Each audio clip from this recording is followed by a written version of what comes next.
It's conceivable that at some point 15 million Christians could be killed. It would be a disaster, a tragedy. But if 15 million Jews were killed, that's the end of the story. That's it. Now, what does that mean for the Jewish people? It's the end. The people who saw off everyone from Pharaoh to Hitler disappeared in the 21st century. Everyone else, in my view, wouldn't survive either. All right, folks, this is Barak Swartz. Here we have Douglas Murray speaking to Ben Shapiro on his podcast. Really, really interesting stuff. Let's take a listen. And people say, well, why are you so bothered about Israel? And I hear that from the right. The left don't care. They know I'm beyond saving. But on the right, I hear that. And I think they don't realize, they think it's some weird thing. Like, what is this small state? Why does it bother you?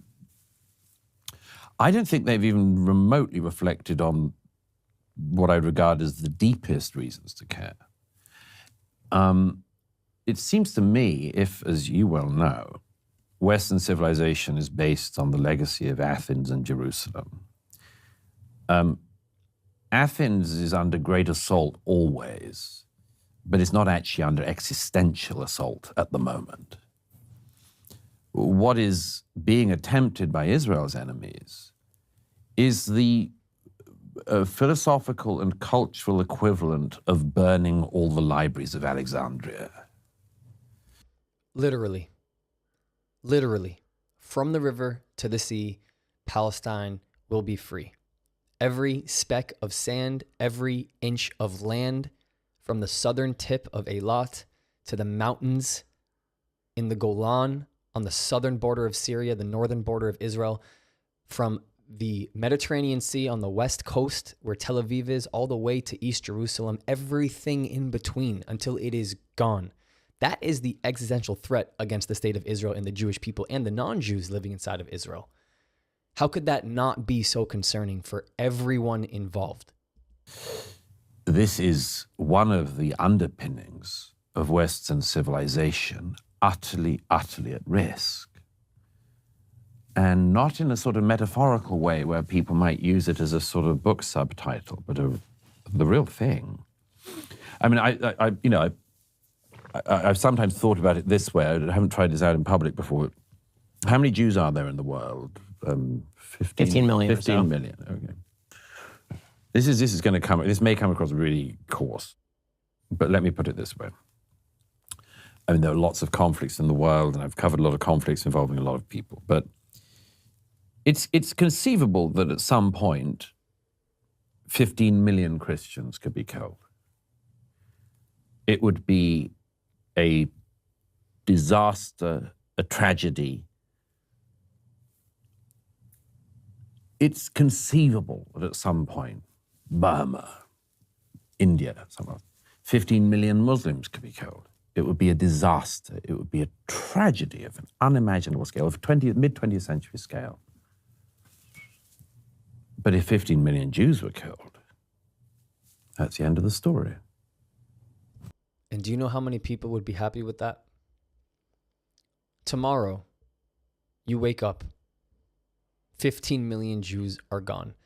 It would be, I wouldn't be here, gut-wrenching to see what the social media algorithm looked like that morning. It would be insane to see what people would be saying. The same, by the way, like Douglas is posing the potential analogy here of that happening to Christians or Muslims. Awful. It would be awful. We're talking something almost the scale of 3 times the size of the Holocaust.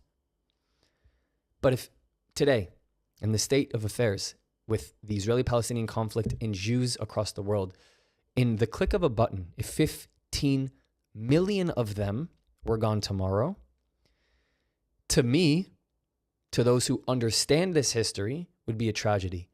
To so many, it would somehow turn into a celebration and victory. End of story. That's it.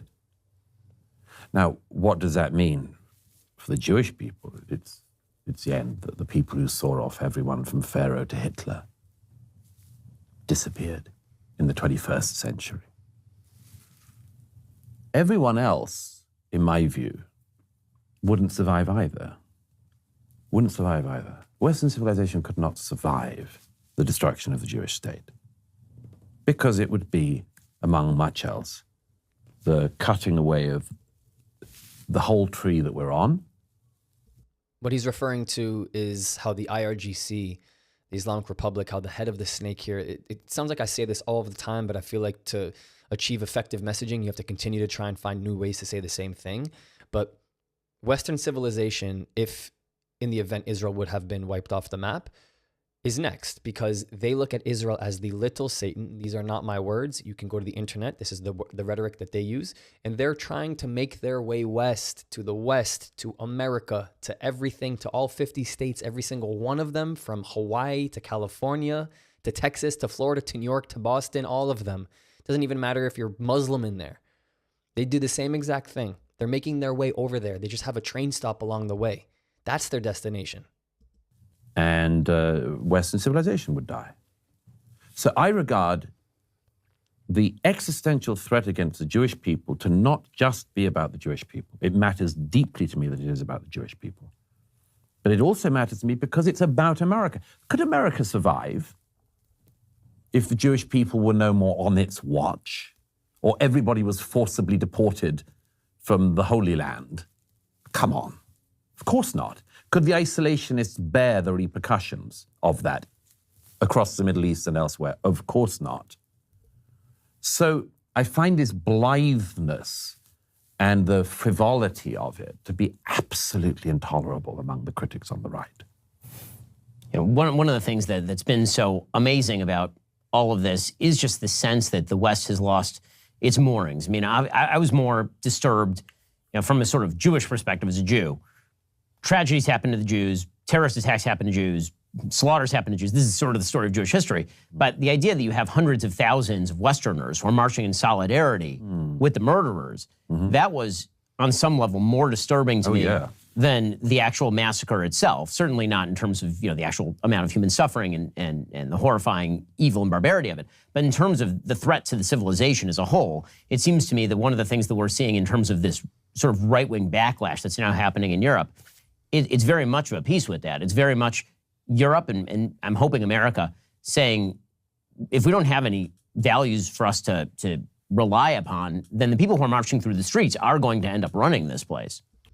Before Douglas gets a chance to respond, I think what Ben is saying is so imperative to understand, and I'm going to make it very clear that the following has nothing to do with political agendas or views. It has to do with facts and what is happening. And given the fact that Donald Trump is now president, what he has seen and done and the actions he's currently taking place to remove these people who are posing a massive threat to now his country again and to the rest of the world, to the West, that's exactly what Ben is talking about. He's talking about the people who, if they had been at the forefront and experienced what the barbarity was on October 7th, but somehow it came to their backyard, they wouldn't be marching in the streets, ladies and gentlemen. I'll tell you that right now. I keep saying this over and over.